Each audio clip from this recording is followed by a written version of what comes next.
Okay, picture this. You're a wedding photographer. You show up to the wedding. You're in the getting ready suite. The bride looks incredible. She's got a $6,000 dress on. She spent hundreds of dollars on her hair and makeup. She's probably spent the entire year working on her skincare, okay? She's got all of her favorite women in her life in the same room with her. She looks absolutely incredible, and she's about to go marry the love of her life. And you are sitting there with your camera. You're about to take some photos of her, hyping her up, telling her she looks 1,000 million out of 10.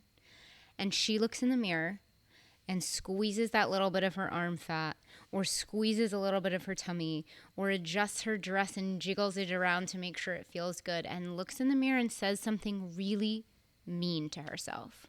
Maybe she says, oh, God, I wish I just lost that 10 pounds before the wedding. Or maybe she says, oh, I should have gone to a couple more Pilates classes. And now as a photographer, you've only got 10 minutes to convince her that she is beautiful, talented, worthy, the apple of the eye of everyone in this room. She's about to marry the love of her life. It's supposed to be the best day of her life. And she's supposed to feel beautiful and incredible and wonderful and worthy and all the things. But there's years of conditioning, of societal expectations, all built up, keeping her from being able to see herself like that. But you've only got 10 minutes to convince her otherwise. How are you going to do it? That, my friends, is the question I continue to ask myself over and over and over again after 10 years in the wedding industry. So today we're going to talk all about how I went from weddings to boudoir.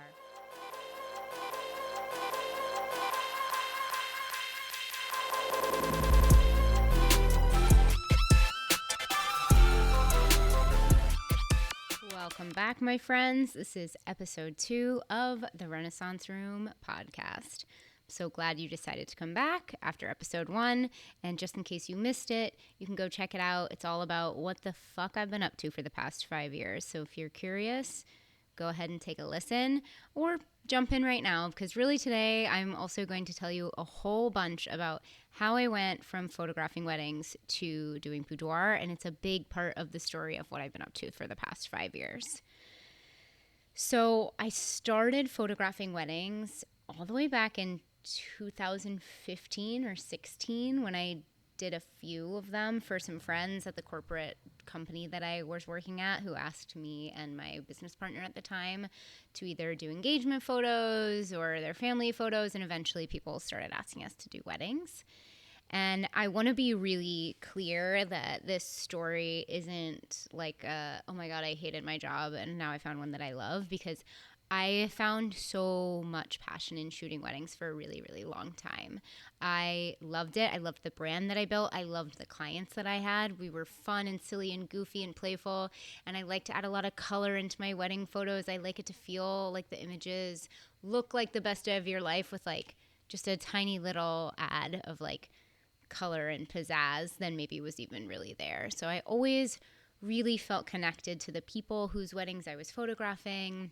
I never really took for granted that I was a part of a really special story. A wedding day is a time when everyone is in the same room, maybe for the last time ever, right? Because life happens and we lose grandparents or people become estranged, and it's really a special day to be a part of. So I was always really grateful that I was invited into this day, and I still am. I still do a few weddings a year, and it's my favorite part about photographing weddings is just how special that is. So I just want to be clear, I loved weddings when weddings were my main passion. But a lot changed in 5 years. The pandemic happened, a lot in my personal life happened, and that's what I'm here to share a little bit more about with you today. So as you can imagine, wedding days are stressful days. So I often like to give people the benefit of the doubt of like, maybe they're not their best self today, okay? Whether that's bridesmaids or other vendors or mothers of the bride or groom or the bride or groom themselves, right? There's a lot of planning that goes into a wedding. It's a really stressful day. But the more I saw women, not just the brides, but also the other women in their lives who were also dressed up in a gorgeous gown with their hair and their makeup done on a very happy day, women were still all looking in the mirror, finding a flaw, no matter what. Like, without fail, every single wedding day, I would find and overhear somebody saying something mean to themselves in the mirror or to their other girlfriends who were in the room or on the phone with somebody. Like, I should have started like a bingo card of like which horrible things women were going to say to themselves on any given wedding day, and I would have gotten bingo every single time. And that just made me so sad. And like I already mentioned, there's only so much I can do on that particular day. And the fact that a wedding day is so stressful just to me was not explaining away how often this was happening and how like deep rooted those comments felt. They didn't just feel like, you know, that sometimes we wake up and we just like have a bad hair day and we're able to say like, yeah, my hair has looked better on other days and like move on. These were comments that felt like they were associated with their worth, right? Which, to be fair, that is what the patriarchy wants us to think, right? We're going to get into a lot of detail about the patriarchy and how our belief systems are given to us and handed down to us from the generations past, and not necessarily thoughts that we've always had in our brains. But just in general, right? Like so much of this behavior that I'm seeing on these wedding days, which are quote unquote the best day of one's life, I couldn't chalk it up to like a stressful day. I started to question like, what is going on? It's something bigger. It's something deeper. How can I help? How can I fix it? What can I do? At the time, I had been sometimes offering small boudoir photo shoots to certain brides who maybe asked about it. I wasn't like marketing it. I certainly wasn't an expert. I was literally using my little apartment in Somerville. I had a guest room, and I would like unmake the bed when a client was coming over. I would put a white, set of white sheets over it instead. I would bring a couple of my umbrellas and flashes into this tiny little city bedroom, and we would take maybe like 20, 30 minutes of photos. The client would get their own hair and makeup done. They would come in with their own lingerie. We would look at some Pinterest ideas together to figure out, oh, let's recreate this one or let's try this. But I was nowhere near the expert that I am today. And I started to notice something interesting. On a wedding day, I could show the bride or the groom as well as, the patriarchy also hurts men as much as it hurts women. Okay, maybe not as much, but it does hurt men as well. I would show the back of the camera to be like, look at how incredible you look. And on a wedding day, I found women were a lot more critical of themselves, and they would say stuff like, oh, you know what? That's my bad side. Can we do that again, but this way? And of course, that still happens in boudoir as well. But I found that in some of these boudoir photo shoots I did in the very early days, I would turn the camera around to show the client, like, look how incredible you look. And even though there were sometimes still critical comments of like, oh, I don't like the way my butt looks or my arm looks, there was just ever so slightly a pause before the critical part came in. There was a longer pause between looking at the image and sharing with me what they might want to change about the image. There was something happening in their brains that I could see of sort of like a surprise, right? Because a lot of boudoir poses feel stupid, if I'm being honest. They feel silly. They feel vulnerable. They feel like, why am I getting naked in front of this lady with a camera with my butt sticking up in the air? And is she going to make me look good?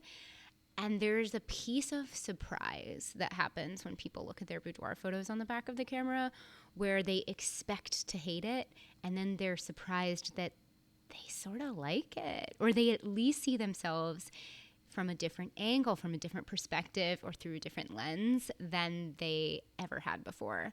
And that's when I started to be like, okay, maybe this boudoir thing is like on to something. Like maybe this is how I help women on their wedding days feel like the $1,000,000 trillion bucks that they look like.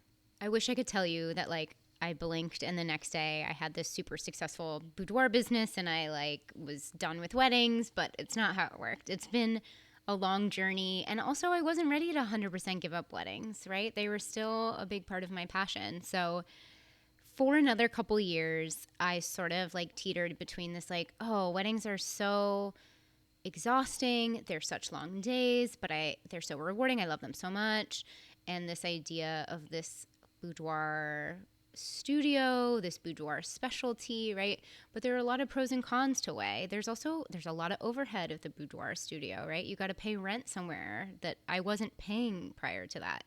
Wedding days don't have a lot of overhead for photographers. It's like if you have your 2 or 3 cameras and your 4 or 5 lenses, you don't really spend very much money to photograph a wedding. So there were a lot of obstacles in my way for a long time that I thought, I can't do that. Like, look how successful my wedding business is. I wasn't even trying for inquiries at one point, especially through the pandemic when everyone had been rescheduling their weddings, and all of our wedding photographer communities were all like trying to help each other out by covering for each other when somebody rescheduled their wedding to a date that we were already booked, you know? So I was taking on my own weddings and other people's weddings, and I wasn't even marketing actively, you know? So it was really hard to think about walking away from that. And you know, you don't have to convince somebody that they need a photographer on their wedding day. They already know.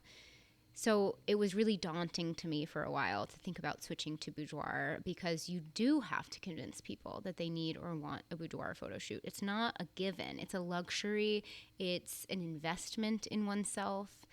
And I wasn't sure I was ready to walk away from weddings for a little while because of some of those sort of pros and cons that I was weighing. But the more sort of few of those boudoir sessions I sprinkled into my wedding seasons, and the difference I saw in the brides who decided to do a boudoir shoot before their wedding and the brides who didn't, the confidence I saw, the amount of time on a wedding day that we actually got to spend taking lots and lots of photos, or the amount of time I saw that client being present on their wedding day instead of worrying about what their body looked like in their dress or being super self-conscious about what their hair and their makeup looked like all day. Those were the brides who I felt like squeezed the most juice out of the orange of a wedding, you know? Like, those were the brides who got the most out of their day. They felt beautiful, they looked beautiful, and they got to spend so much more time of their day with their loved ones, which is the point of a wedding. And that's what made me start to be like, I think I need to figure out a way to get past some of those roadblocks of like, but Katie, like, a wedding business model makes sense. It's something that people expect that they need. You don't have to work that hard to convince somebody that they need this. And boudoir is a whole nother creature that you've never had experience with before. Like, it's a luxury. It's vulnerable. It's asking people to do something really vulnerable and then also asking them to pay for it. It's like kind of a wild transition. It was scary. But I just started to get really jazzed up and kind of addicted to that feeling of watching people doubt themselves and then look at the back of that camera and suddenly believe they could do anything. And that's when I finally said, okay, let's make this a business. Let's do it. But let's do it in a way that fills my cup and my client's cup just the same. Like, we both need to benefit from this, because in tandem with this wedding and boudoir sort of battle in my brain, I was also slowly starting to burn out in weddings. So I started to never have time for my own family on the weekends because I was working. And then on the weekdays, if somebody could hang out with me because they weren't at work for some reason, I was drowning in editing. And I started to be like, okay, I need a new business model, and it needs to work for me as much as it works for my clients. And part of that, for me, for something to work well for my clients and make me feel fulfilled, I really needed this boudoir business to be more than just sexy pictures. I felt very strongly that I want my clients to, A, have a full day, incredible experience. I come from a hospitality background. I majored in hotel and restaurant management. So I'm really big on like customer service, customer experience. I love anticipating my clients' needs before they know that they have them. And I also wanted and needed it to feel transformative for them, because watching other people heal their relationship with their body not only also helps me heal my relationship with mine, but this is a huge ripple effect that this woman who went and did a boudoir shoot and changed the way she felt about her body is also going to encourage the other women in her life to change how they feel about their body. And that is some powerful shit. So ultimately, those are sort of the rules I made for myself to say, okay, let's do it. We're going to switch from weddings to boudoir. So I put down a deposit at a studio in Pawtucket, Rhode Island. It's closer to where I lived at the time. And I started daydreaming about what colors I want in the studio, what sets do I want, what do I want my clients to feel when they walk in. And one of the hardest things about starting this studio, this project, this new business, was naming it. Because wedding photography is easy. Pretty much everyone names their business after themselves, right? I was Katie Karlberg Photo, which made it really easy to name your business. No problem, no big deal. But naming a physical space and a brand, I was really struggling with. And I had promised in the first episode, if you listened to it, that I would tell you guys why the flying fuck I decided to name my business The Renaissance Room when the word Renaissance is so hard to spell. And as promised, this is that story. So I was brainstorming with my assistant at the time about, okay, what do we name this place, right? Like, a lot of people put the word studio at the end of where they take photos, and I get that. But it was really important to me that my space also be a location for more than just taking photos. I want to build community. I want to host events that aren't just about getting naked in front of a camera. I want people to come here and feel safe and in community, and I want to build something a little bit bigger than just, like I said, taking sexy pictures. So it was very easy to settle on the word room. I wanted it to be blah, blah, blah, room, right? Because I also like the idea that a room is an enclosed space, but it's also like a concept of something you can take up. You can take up the room, you can take up space, you can ask for more room, right? Which is something women really need to work on. We need to take up more space, people. Men do it all the time. Look at them on the subway with their man spreading. We can do that too, like metaphorically, everywhere we go. So room was easy. Then I was like, maybe I should just name it after some of my favorite shit. Like, I love Spain. I'm obsessed with Granada. You will probably hear me talk about it all the time. So I'm like, okay, the Granada room. I don't know. I love the region that Granada's in, Andalusia. Maybe the Andalusia room. Okay. No, that doesn't work either. Then I was like, all right, well, what are my favorite animals or my favorite foods? I love elephants. The elephant room. I mean, it's cute. I played around with some logos. Maybe I could make it work. And then I was like, oh, I love unicorns. What about the unicorn room? You know, unicorn is supposed to be like uniqueness. I want my clients to feel unique and one of a kind when they leave. And my assistant and I were talking about it, and we sort of were like pretty seriously playing around with the unicorn room. And then my assistant was like, dude, you know, there's a really cool unicorn painting and tapestry from the Renaissance era that you could somehow use in like your marketing or like for color inspiration for the studio.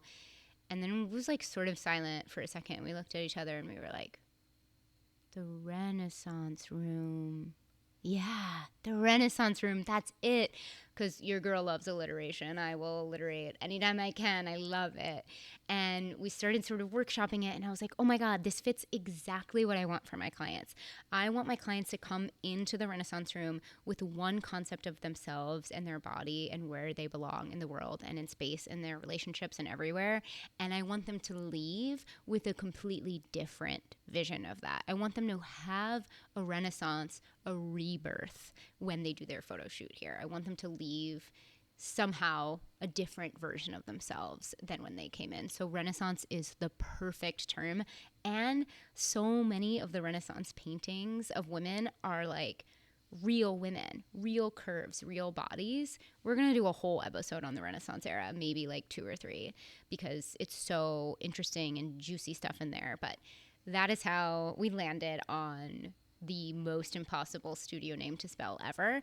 I'm a pro now. I can spell Renaissance while I'm like juggling 17 plates and running on a treadmill at the same time. But it has been difficult for some people to find me and for some people to spell it. And I get it because I could not spell Renaissance for shit before I named the studio. So If that's you, don't worry about it. But I have never looked back. I love the name of the Renaissance Room. And if you talk to any of my clients, I think that they would all agree that there was at least one tiny part of them that experienced some kind of rebirth while they had their boudoir photos taken. So I built my client experience around those feelings that I wanted my clients to have. It's a full day immersive experience. You come in the morning, you get your hair and your makeup done by one of my amazing, talented professional hair and makeup artists that I partner with. You get to choose from my client closet, which now has over 200 pieces of lingerie from sizes extra, extra small to 6X. So there's something for every body, every shape.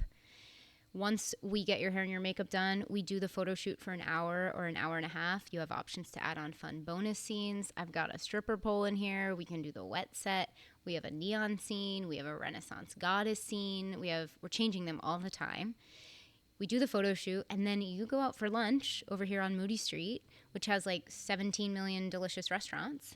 And you come back at like 3 or 4 o'clock in the afternoon, and I've already edited the images. So you get to come back and sit down on a couch and see all your boudoir photos the exact same day. So you don't have to go home and wonder, oh my God, did I even look good in that black outfit? And wait 3 weeks to get them back. You get to see the photos at like 87% of their edited version when you come back that afternoon for lunch. And then you pick your favorites in whichever package you chose. And when you leave, I do those last like 10 to 15% of edits. And you have the digital photos in your inbox by like 8 p.m. that night. So you do not have to wait at all. By the time you get home in the traffic that you sometimes sit in this crazy city of Boston, you will have your photos in your inbox, which was really important to me, that you have a full day experience that includes everything. And to be honest, it's also a great full day experience for me because I come from the wedding world where you will sit on thousands, actually tens of thousands of images for months that you need to edit from wedding after wedding after wedding. And I love that when I sign off at 8 o'clock at night every night, that client has everything that they need and I don't have to sift through thousands of images the next day. So again, it's a win for me. It's a win for my clients. I have achieved what I looked to do, which is to make a business model that is just as cup filling for me as it is for my clients. So why am I telling you all this? Because unless you're a wedding photographer that specifically wants to get into boudoir, maybe you're like, Katie, I don't really care about this. If that's the case, that's fine. But I think it's really important for the background context because when you decide to do a boudoir shoot, it's an incredibly vulnerable and scary thing. And I just think that it can really help some people feel a little bit more comfy to be in front of someone's camera lens in such a vulnerable way with less than normal clothing on or no clothing on at all, if they know where that person came from and what sort of like their morals are, their values, why they're here, why they take pictures of naked women for a living, you know, like there are a lot less honorable reasons that people decide to do this work, right? So I think it's really important for people to see the story, where I came from, why I do this, why I'm so passionate about it. And the second reason is that maybe this resonates for you. Maybe hearing some of these stories about women on their most important day of their life feeling so down on themselves, maybe you felt that too. Maybe you already got married and you felt that way on your wedding day and you don't want to feel that way anymore and you're like, shit, maybe I should do a boudoir shoot.